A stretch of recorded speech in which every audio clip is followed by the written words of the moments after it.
ప్రజల అలవాటును మార్చాలిరా.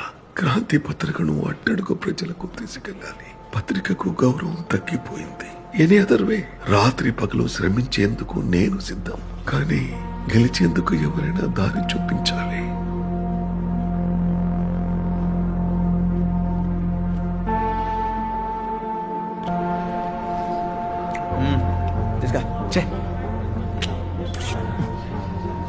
ఎవరో చెప్పారంట మనం మన ఫ్రెండ్స్ని ఎంచుకోవచ్చు, చుట్టాలని కాదు అని. ఫిరోజ్ నా ఫ్రెండ్, కానీ ఎందుకు పనికిరాని ఈ క్రాంతినే నాకు మిగిలిన ఒకే ఒక కుటుంబం.